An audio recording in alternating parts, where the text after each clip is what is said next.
Hi, and welcome back to Reddit Confessions. I'm about to tell you something that happened just 3 nights ago, and even now my hands are still shaking as I type this. Picture this: the sound of a saxophone, dim golden lights bouncing off a mirrored ceiling, and me, sitting alone at a table for two that might as well have been set for one. My water glass still had the lemon slice I hadn't touched, my jacket was hanging neatly on the back of my chair, and in the middle of all that charm and warmth, my wife was out there on the dance floor with someone else, and moving like I'd been erased. I wasn't just imagining it. I could feel it. The way she leaned in toward him as if they were sharing a secret. The way her smile seemed to have been stored away for someone else entirely. And here's the part one can't get over. The moment their hands locked, she didn't even glance in my direction, not once, as if checking would ruin the moment. I sat there, staring at the condensation on my untouched drink, wondering when I'd become background noise in my own marriage. People around us were laughing, clinking glasses, living out their little movie scenes, while my scene was just me waiting for her to remember I was there. Then something in me, not courage, not anger, just this tired sort of heaviness, made me stand up. I didn't push through the crowd or make a scene. I just started walking toward the exit, my shoes echoing against the polished floor. I'd made it halfway when I heard my name. Not sweet, not loving, but panicked. I turned, and the look on her face wasn't confusion. It was instant, almost physical regret.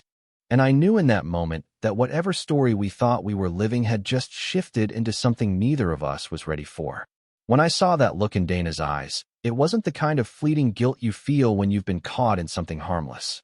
No, this was sharp, deep, and layered, the kind of regret that hits before you can even form an excuse.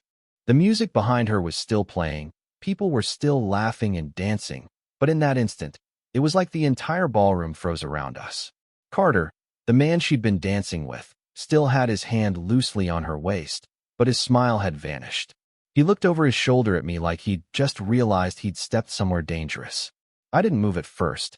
Honestly, I was half expecting her to brush it off, wave at me, and go back to her dance. Instead, she pulled away from him, quickly, and started toward me. Her heels clicked against the polished floor as she closed the distance, but she stopped about 5 feet short, almost as if she was trying to read my expression before saying anything. "Lowell, wait," she said, and her voice had this edge to it, urgent but uncertain, like she wasn't sure whether to plead or command. People nearby had started noticing. I could feel eyes on us, curious, some amused, some whispering. It should have made me want to leave faster, but for some reason, I stayed still. She started, but cut herself off, glancing back toward Carter, who was now pretending to be very interested in something across the room. Her hesitation made it worse. My mind started filling in the blanks she wasn't giving me. Every second she stayed silent felt like confirmation that whatever had just happened between them wasn't as innocent as she'd like me to believe. Then, without warning, she reached for my arm. It wasn't a gentle, "let's talk," kind of touch. It was a firm grip, like she was afraid I might walk away and not come back. Her eyes darted around the room, scanning the faces turned toward us, and I realized she wasn't worried about my feelings. She was worried about what this looked like to everyone else. That's when I finally stepped back and said, quietly but clearly enough for her to hear over the music, "I think you've made your choice tonight." Her lips parted like she was about to argue, but nothing came out. And then, something I didn't expect happened. She turned pale, almost as if she'd just remembered something urgent, something she hadn't thought through. And that was the first sign that whatever this was, it went deeper than a reckless dance in the middle of a party. Dana didn't try to pull me back to our table. She didn't even suggest we leave the party together. Instead, she glanced over her shoulder again toward Carter, and in that split second I saw something in her eyes I'd never seen before. Not love, not lust, but recognition of a shared secret. And that terrified me more than if I'd caught them kissing in the middle of the floor. Carter, realizing I was watching him, gave the smallest shake of his head. Not to me, to her. Like he was telling her, without words, don't say anything. It's strange how your brain starts cataloging everything when you feel cornered. His hand on her waist had been low, just slightly too low for old friends. The way she'd leaned into him wasn't just comfort, it was familiarity. And now, her body language, her posture stiff, her lips pressed together, her eyes bouncing between me and him, confirmed it. This wasn't a spur-of-the-moment dance. This was a continuation of something that had started long before tonight. I wanted to demand answers right there, to force her to explain in front of everyone. But the last thing I wanted was to give them the spectacle they were probably waiting for. So I turned to leave again. But before I could take more than 2 steps, she blurted out, "It's not what you think." That tired, classic line, the one that almost never means anything good. She followed it with, "We just needed to talk." Needed to talk? On a dance floor? While holding each other like that? I almost laughed, but it came out as a bitter exhale instead. "Funny place for a conversation," I muttered. She flinched, and Carter finally stepped forward, clearly deciding that staying quiet wasn't going to make him invisible. "Lowell, man, I think you've got the wrong idea," he said with that same smooth voice that had probably talked its way out of trouble 100 times before. "Dana and we've been friends for years. This is just a dance." I was ready to walk away from both of them when one detail stopped me cold. Carter wasn't wearing the standard cufflinks the waiters had handed out as party favors. He was wearing the engraved silver ones I had given Dana for our 5th anniversary. The ones she told me she'd lost during a move. My eyes locked on them, and then on her. "You lost those, remember?" I asked, my voice low but shaking.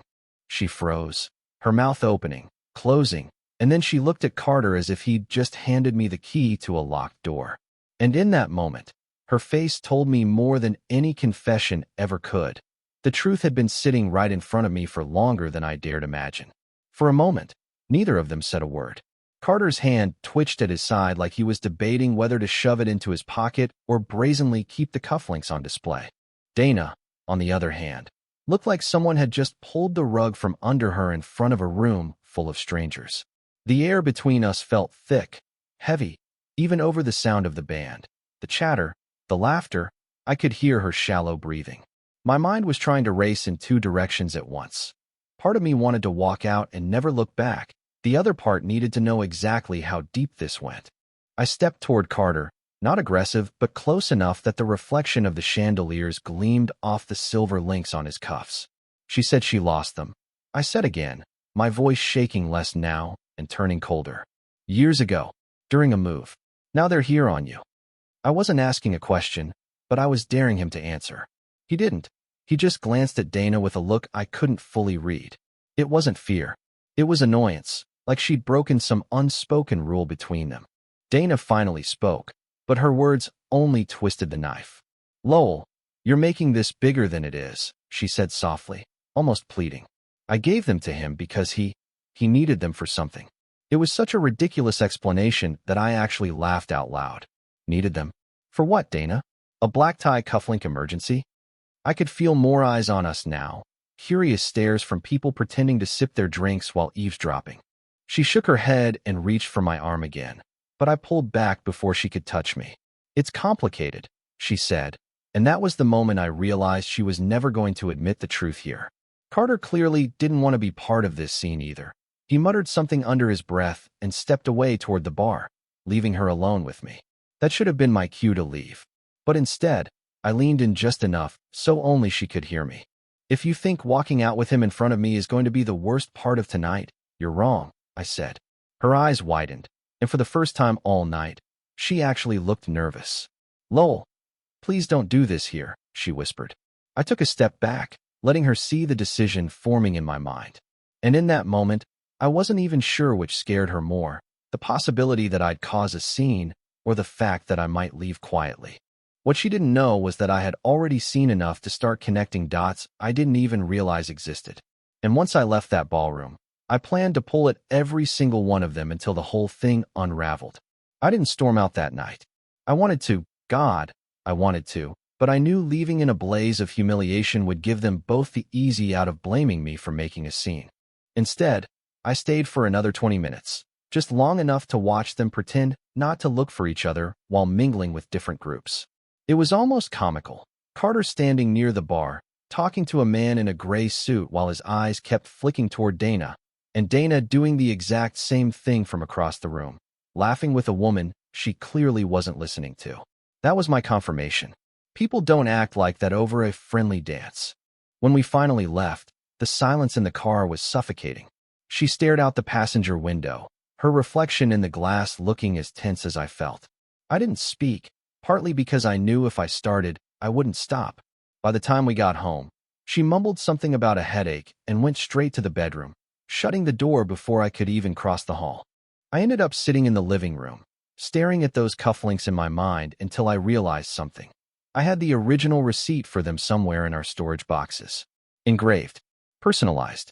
If they were the same ones, and I knew they were, then Carter wearing them wasn't an accident. The next morning, while she was out running errands, I went digging.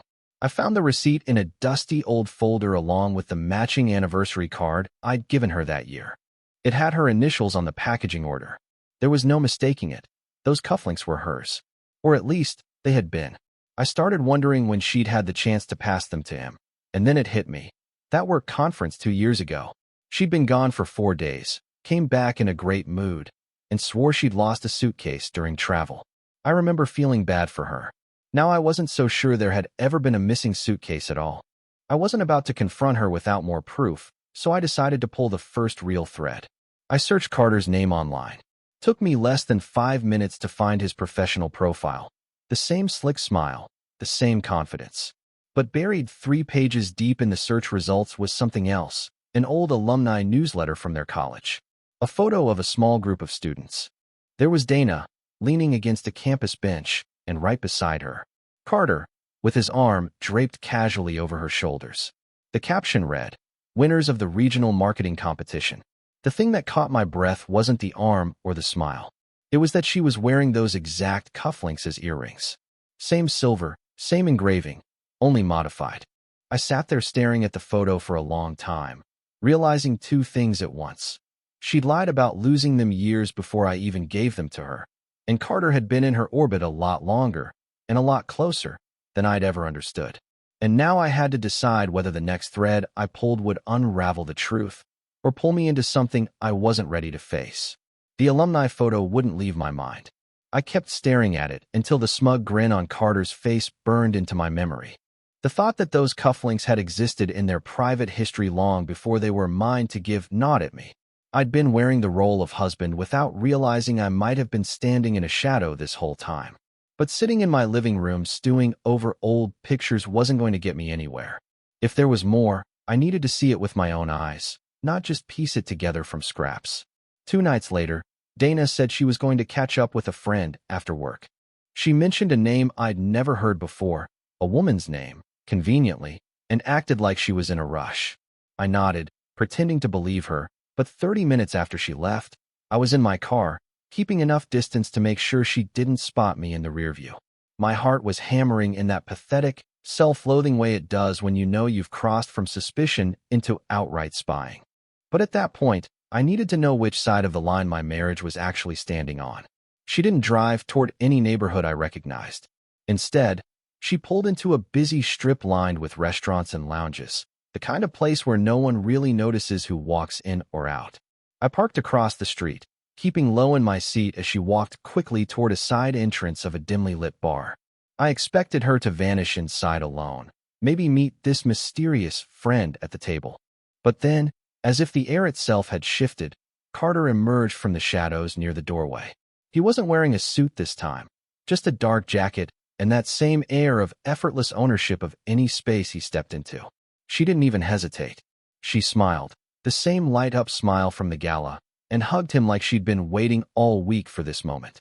Not a quick, polite hug. One of those full-body, slow-release ones. Then, to my stomach's churning confirmation, she touched the cuff of his sleeve. My eyes locked there, same silver glint. My cufflinks. They went inside together, and that should have been my breaking point. But instead of confronting them, I waited. An hour passed, then another. When they finally came back out, they weren't laughing. They were in the middle of an intense, almost whispered argument. She gestured toward me without realizing it, her hand slicing the air in the direction of the street. Carter's expression was pure annoyance, but when he glanced up, just for a second, his eyes swept the line of parked cars. I ducked so fast I nearly hit my head on the steering wheel. When I looked again, they were walking in opposite directions. Dana went to her car, shoulders stiff. Carter pulled out his phone, looked at the screen, and then headed down the street like nothing had happened. I didn't follow either of them home. I just sat there in the quiet, gripping the steering wheel, trying to figure out if the argument I'd just witnessed was my last warning or my last chance to get the full truth before it was too late. The night after I followed them, I didn't sleep. I lay in bed staring at the ceiling, listening to the faint sound of Dana's breathing beside me, wondering how someone could rest so easily with that much to hide. Every time I closed my eyes, I saw her hand on his sleeve, her fingers brushing the cufflinks like they were some secret handshake between the two of them. I knew I couldn't keep circling the truth. It was time to walk right into it, even if I didn't like what I found. I decided it wouldn't happen at home, where she could retreat into the bedroom or storm off. I wanted her somewhere she couldn't escape without making it obvious. So I told her I'd made a dinner reservation for us at a quiet little Italian place she liked, the kind with deep booths and low lighting. I didn't tell her I'd also invited a third guest. She seemed almost relieved when we arrived, probably thinking this was my awkward attempt to make things better. She even smiled at me for the first time in days, ordering a glass of wine and making small talk about her day. But just as the bread arrived, I saw him, Carter, stepping through the door. The host pointed to our table, and Dana's smile froze in place. Her voice dropped instantly. "What is he doing here?" she whispered. "I figured it's easier if we're all in the same room," I said quietly, keeping my tone even. Carter looked just as uncomfortable as she did, but he sat down opposite me without a word. For a few seconds, no one spoke. The only sound was the soft clink of silverware from the tables around us. I leaned forward, looking directly at Dana. 2 years ago, you told me you lost those cufflinks in a move. Now they're on him. Do you want to explain? Or should he? Her eyes flicked to Carter, and that was my answer before she even opened her mouth. He cleared his throat. "It's not what you think." "Then what is it?" I asked, my voice low but steady. Dana finally spoke, but her explanation wasn't what I expected. "They weren't lost. I gave them to him before we were even married," she said, her words rushed, almost rehearsed. "I borrowed them back when you gave them to me. I didn't think you'd notice." It didn't make sense. "Borrowed them back?" I repeated. Carter jumped in. "They were mine originally. A gift from her, back in college.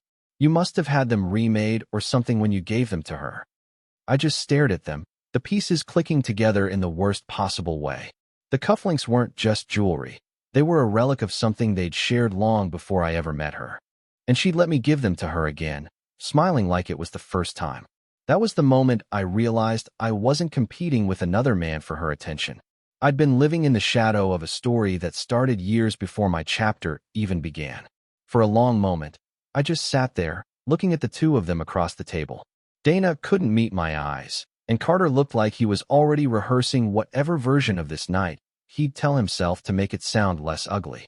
A month ago, I probably would have begged for an explanation, tried to salvage what we had, convinced myself that history didn't matter if we could start fresh. But sitting in that booth, I realized I didn't want to be part of a story that had been written before I even arrived. I leaned back, feeling an unexpected sense of calm wash over me. "You know what? I don't need the details," I said quietly. "Because whatever they are, they don't change the fact that I deserve more than this." Dana's lips parted, like she might fight back, but no words came. Carter didn't say anything either. He just stared at the table, his cufflinks catching the light in a way that made them look less like some priceless symbol and more like a piece of scrap metal. I stood up, dropped enough cash on the table to cover my untouched meal, and turned to leave. Dana started to say my name, but I didn't stop. Walking out into the cool night air, I felt lighter. Not because the situation didn't hurt. It did, in ways I couldn't fully put into words, but because I'd finally stepped out of the shadow of their past and into a future I could actually build for myself. Over the next weeks, I filed for separation, found a small apartment with a view of the park, and started reclaiming pieces of my life I hadn't realized I'd given away. Simple things, like cooking my own dinners, rearranging the furniture how I liked, even choosing a new watch for myself. All of it reminded me that I didn't have to measure my worth against someone else's history. Dana sent a few messages at first, some apologetic, some defensive, but eventually they stopped. Carter never reached out at all. And here's the thing. I don't see this as the night I lost my marriage. I see it as the night I stopped being a background character in someone else's story. I've still got my dignity, my freedom, and a strange sense of relief I didn't think I'd feel so soon. So, That's my confession. I'm curious, if you were in my shoes, what moment would have been the breaking point for you? Let me know in the comments, because I'd love to hear your take. And remember, you're watching Reddit Confessions, where real stories meet real lessons.